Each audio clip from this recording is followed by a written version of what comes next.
Hello everyone, जय हिंद। आज है 8 मई और हम लोग पढ़ने वाले हैं 8 मई से बनने वाले करंट अफेयर्स के महत्वपूर्ण क्वेश्चन। तो चलिए शुरू करते हैं।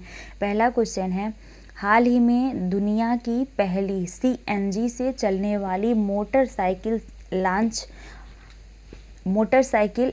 करेगा। तो यानी कौन लॉन्च करेगा? हाल ही में दुनिया की पहली सीएनजी से चलने वाली मोटरसाइकिल कौन लॉन्च करेगा? तो इसका राइट आंसर है बजाज। कौन लॉन्च करेगा? तो बजाज फाइनेंस के द्वारा ये लॉन्च करी जाएगी। सीएनजी का पूरा नाम क्या होता है? तो इसका पूरा नाम होता है कंप्रेस्ड नेचुरल गैस, इसका पूरा नाम होता है। और इसकी डिटेल कुछ देखें तो इसको बजाज ऑटो के द्वारा लॉन्च किया जाएगा और ये दुनिया की पहली सीएनजी से चलने वाली मोटरसाइकिल होगी। अगला क्वेश्चन है, हाल ही में किस देश ने भारतीय क्षेत्रों को दर्शाने वाले 100 रुपए के नए नोट जारी किए हैं? तो इसका राइट आंसर है नेपाल ने। किसने जारी किया है? तो नेपाल ने जारी किया है।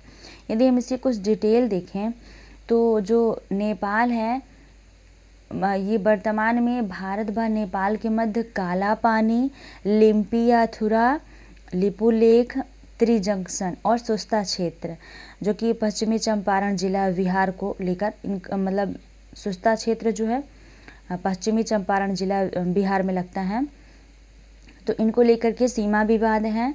जो काला पानी, लिम्पियाथुरा, लिपुलेख, त्रिजंक्शन है, ये जो है तो नेपाल के उत्तर पश्चिम भाग में स्थित हैं और ये कितने में है? तो 35 वर्ग किलोमीटर क्षेत्र में है, जो कि उस त्रिजंक्शन के पास है जहां भारत, नेपाल और चीन की सीमाएं मिलती हैं।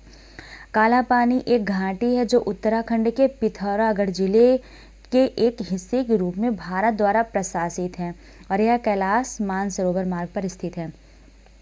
इसको हम मैप के थ्रू यहाँ देख लेते हैं। जैसे कि देखिए, इस तरीके का कुछ भारत का मैप है, ऐसा कुछ भारत का मैप है। आप लोग देखे होंगे, थोड़ी यहाँ पे अच्छे से नहीं बन पा रहा है, तो आपको समझने के लिए हम ऐसा बना रहे हैं, आप लोग अच्छे से बना के समझेंगे। तो ये है भारत, इंडिया हुआ, और इधर ये है चीन और ये एरिया है नेपाल। इसी तरीके का ही है मैप में, आप लोग देखिएगा, ये है नेपाल और यहाँ के जो क्षेत्र हैं यहाँ डिस्टरबेंस है, यहाँ के क्षेत्रों में विवाद है। तो ये तिब्बत पड़ता है यहाँ और ये नेपाल है यहाँ पे, और यहाँ पे नेपाल के जस्ट बगल में इस तरीके का उत्तराखंड है यहाँ पे। तो इसका विवाद है उत्तराखंड के पिथौरागढ़ जिले के एक हिस्से के रूप में भारत। ये जो काला पानी घाटी है, काला पानी घाटी यहीं स्थित है। आप लोग ऐसे देखिएगा, ज़्यादा काट पीट करने से समझ में नहीं आता। इस तरीके का यहाँ नेपाल है और यहाँ है उत्तराखंड, और यहाँ के जो क्षेत्र हैं, यहाँ के क्षेत्र, यहीं के क्षेत्रों में इनका विवाद है। जो काला पानी क्षेत्र है वो यहीं है। आशा है कि आपको समझ में आ गया होगा। और जो काला पानी है इसकी 20,000 फीट से अधिक की ऊंचाई पर स्थित है और उस क्षेत्र के लिए निगरानी चौकी के रूप में कार्य करता है। तो ये इतना इम्पोर्टेंट नहीं है, थोड़ा थोड़ा इसको ध्यान में रखें। काला पानी क्षेत्र में भारत और नेपाल के बीच सीमा निर्धारण काली नदी द्वारा होता है, ये इम्पोर्टेंट फैक्ट है। कभी जैसे काला पानी क्षेत्र चर्चा में है तो काली नदी को कनेक्ट करके एग्जाम में पूछ लेता है। ये थोड़ा इतिहास है इसका कि नेपाल साम्राज्य और ब्रिटिश भारत यानी एंग्लो नेपाली युद्ध के बाद ने वर्ष 1816 में सुगौली की संधि पर हस्ताक्षर किए थे और इस संधि में काली नदी या महाकाली नदी को नेपाल की पश्चिमी सीमा निर्धारित किया गया था इस संधि में, और संधि के द्वारा काली नदी के पूर्व की भूमि नेपाल के नियंत्रण में आ गई थी, जबकि नदी के पश्चिम का क्षेत्र ब्रिटिश भारत वर्तमान में भारत का हिस्सा बन गया था। यानी जो सुगौली संधि है वो किसके द्वारा हुई थी, तो नेपाल साम्राज्य और ब्रिटिश भारत के द्वारा के बीच में हुई थी। और कब हुई थी, तो 1816 में हुई थी। और इसके पूर्व का एरिया जो है तो नेपाल के नियंत्रण में आया और पश्चिम का एरिया भारत के नियंत्रण में आया था, ब्रिटिश भारत के, जो कि वर्तमान में भारत का हिस्सा है। काली नदी के उद्गम स्थल के निर्धारण में विसंगति के कारण भारत और नेपाल के बीच सीमा विवाद उत्पन्न हो गया तथा दोनों देश अपने अपने दावों के समर्थन में विभिन्न मानचित्र प्रस्तुत करते रहे हैं। तो ये कुछ उसका दावा है। नेपाल का दावा है कि काली नदी का उद्गम लिपुलेख दर्रे के उत्तर पश्चिम में लिम्पियाथुरा की एक धारा से होता है। इस प्रकार काला पानी लिम्पियाथुरा और लिपुलेख नदी के पूर्व में स्थित है और नेपाल के धारचूला जिले का हिस्सा है। इस तरीके का नेपाल का दावा है। सुस्ता क्षेत्र के बारे में थोड़ी देख लेते हैं। तो सुस्ता क्षेत्र सुगौली की संधि ने गंडक नदी को भारत और नेपाल के बीच अंतर्राष्ट्रीय सीमा के रूप में परिभाषित किया था। नदी के दक्षिण तट पर नेपाल का नियंत्रण था, जबकि नदी के तट पर भारत का नियंत्रण था। दक्षिण तट पे उसका था और नदी के तट पे भारत का नियंत्रण था। संधि पर हस्ताक्षर करने के समय सुलेहा गांवदा तट पर था, मतलब दक्षिणी तट पर था। यहाँ टाइपिंग मिस्टेक है। तो तट पर था और यह नेपाल का हिस्सा था। हालांकि पिछले कुछ वर्षों में गंडक नदी के अपवाह मार्ग में परिवर्तन के स्वरूप सुलाबा क्षेत्र तट पर आ गया था और अब यह भारत के नियंत्रण में है। ऐसा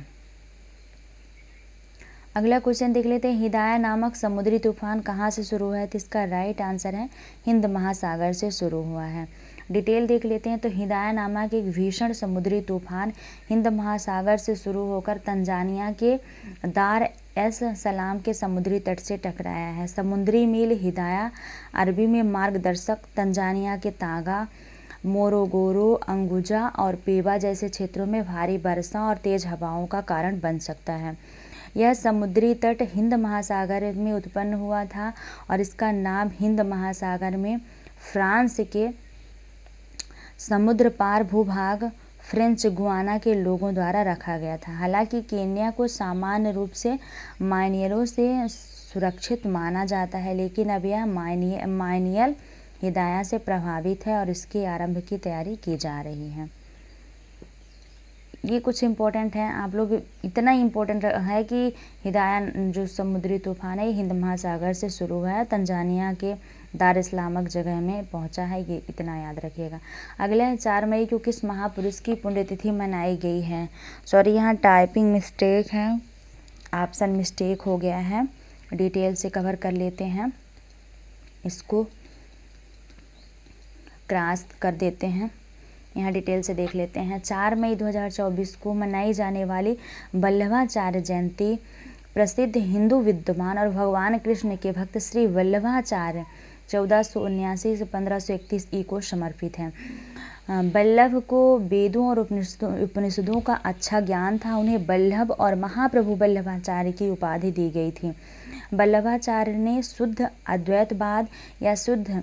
अद्वैतवाद का दर्शन प्रतिपादित किया है। उन्होंने भारत के व्रज क्षेत्र में कृष्ण दर्शक पथ वैष्णववाद के पुष्टि संप्रदाय की भी स्थापना की है।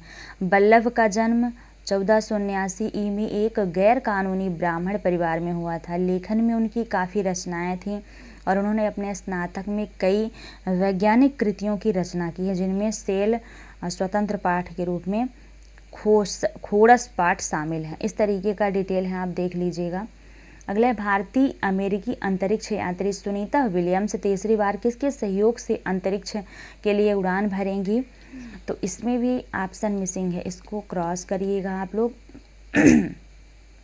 और ये वेरी वेरी इंपॉर्टेंट क्वेश्चन है, इसको स्टार मार्क करिएगा, ये बहुत ही महत्वपूर्ण क्वेश्चन है। यहाँ पे तो हमसे स्टार बनाते भी नहीं बन पाया, एक बार पुनः बनाने का प्रयास करते हैं।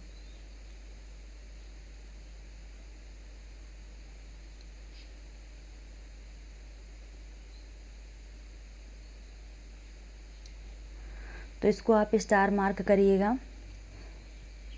और इसको डिटेल के थ्रू कवर करते हैं। तो एटलस वी रॉकेट 2 अनुभवी अंतरिक्ष यात्रियों बैरी विलमोर और सुनीता विलियम्स के साथ उड़ान भरने को तैयार है, जो कि बोइंग द्वारा निर्मित स्टारलाइनर नामक क्रू कैप्सूल पर सवार हैं। और ये जो कैप्सूल है इसका तीसरा परीक्षण है। परीक्षण उड़ान तथा अंतरिक्ष यात्रियों के साथ पहली उड़ान है। अंतरिक्ष यात्रियों के साथ पहली उड़ान है, जिसका लक्ष्य उन्हें लो अर्थ ऑर्बिट में अंतर्राष्ट्रीय अंतरिक्ष स्टेशन ISS तक पहुंचाना है। यदि यह सफल रहा तो अमेरिका अंतरिक्ष यात्रियों को अंतरिक्ष में भेजने में सक्षम 2 अंतरिक्षयानों के साथ एक ऐतिहासिक उपलब्धि हासिल करेगा। वर्तमान में स्पेसएक्स का ड्रैगन अंतरिक्षयान एकमात्र अंतरिक्षयान है जो पृथ्वी पर महत्वपूर्ण वस्तुओं को वापस ला सकता है और मनुष्यों को अंतरिक्ष स्टेशन तक ले जाने के लिए पहला निजी अंतरिक्षयान है। स्टारलाइनर एक अंतरिक्षयान है जो अंतरिक्ष यात्रियों को अंतरिक्ष में ले जाता है। इसे एक रॉकेट के माध्यम से लॉन्च किया जाता है, जिसमें अंतरिक्ष यात्री आवास के लिए एक क्रू कैप्सूल होता है, जिसे पुनः प्रवेश के लिए डिजाइन किया गया है, जो एक गैर पुनः प्रयोजित सर्विस मॉड्यूल जीवन समर्थन है और प्रणोदन प्रणाली है। तो इसको किसके सहयोग से भेजा जा रहा है? तो इसको भेजा जा रहा है बोइंग कंपनी जो है उसके सहयोग से। बोइंग कंपनी कहाँ की कंपनी है? तो USA की कंपनी है। यहीं पे लिखा था उस कंपनी का नाम बोइंग द्वारा, बोइंग कंपनी द्वारा। ये USA की कंपनी है, यानी यूनाइटेड स्टेट अमेरिका की कंपनी है। अगला, हाल ही में जोस राउल मुलिनो को किस देश का राष्ट्रपति चुना गया? तो इसका राइट आंसर है पनामा का। सुलेमान का राष्ट्रपति किसे चुना गया? अभी हमने कल परसों की क्लास में बताया, आप उसको कमेंट में बताएंगे। और रूस के व्लादिमीर पुतिन पुनः शपथ लिए हैं, Vladimir Putin. So thanks for watching my videos. आशा है कि वीडियो आपके लिए काफ़ी हेल्पफुल होगी और आप वीडियो को पूरा जरूर देखेंगे। Thank you.